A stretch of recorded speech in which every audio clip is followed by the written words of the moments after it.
जी, स्वामी करुण दास जी हमारे साथ बने हुए हैं।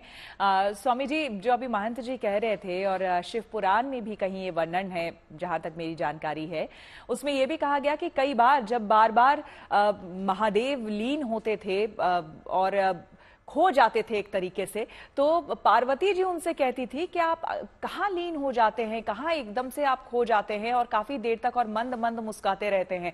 तो उसके जवाब में महादेव ने ये कहा था कि मैं श्री राम की बाल लीला को देखता हूं, मुझे वो इतने आकर्षित करते हैं, वो मुझे इतने अच्छे लगते हैं कि मैं उसमें खो जाता हूं।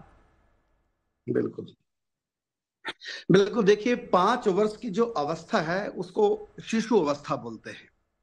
और 5 साल के बाद उसके बाद पौगंड अवस्था आती है।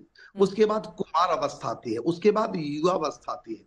तो ये जो शिशु अवस्था है, इसका पूरा यौवन 5 वर्ष की अवस्था का है। तो भगवान शिव इसी अवस्था में 5 वर्ष के राम जिनका ध्यान करते हैं। तो भगवान शंकर जी का जो हृदय है वो मान सरोवर के समान है। और राम जी का जो बाल रूप उसमें हंस के समान है, जो विहार करता है। तो भगवान शिव के मान सरोवर में भगवान राम हंस के रूप में, अर्थात हंस की तरह से विहार करते हैं। एक क्षण भी भगवान शिव का मन राम रूप के ये जो बाल रूप ऐसे बिल्कुल भी इधर उधर नहीं होता। और जैसे कि अभी आपने प्रश्न किया था हमारे पूज्य श्री स्वामी जी से कि वो जो विग्रह है उनको कैसे चयन करेंगे, क्या देखेंगे उन विग्रहों में, कैसे सिलेक्ट कर पाएंगे। तो वैसे सच बात तो यह है कि भगवान जिस रूप से स्थापित होना चाहेंगे वो उसी रूप में यहाँ भगवान की चलेगी। ये भी आपने हमारी बहुत बड़ी बात कही। ये भी बिल्कुल आपने बहुत बात बिल्कुल कही कि यहाँ पर मनुष्य की नहीं चलेगी, यहाँ पर खुद ईश्वर की ही चलेगी, प्रभु की ही चलेगी। उन्हें जिस रूप में बिल्कुल। स्थापित होना है उसी रूप को आखिरकार वहां पर पसंद किया जाएगा।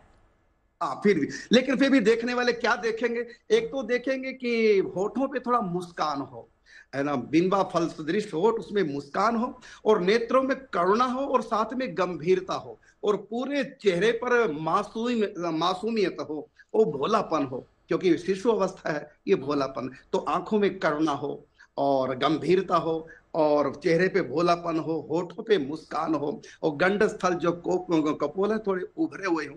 तो ऐसा चंद्रमा के समान और गोल आकृति हो, गोल रूप भगवान का। तो इस प्रकार से जो भाव होगा तो वही आकर्षित करता है। लेकिन फिर भी मैं कहूंगा कि जिस रूप में भगवान को स्थापित होना है उसी रूप में उन्हीं की चलेगी। वो स्वयं ही मन में डाल देंगे कि ये रूप मेरा स्थापित हो।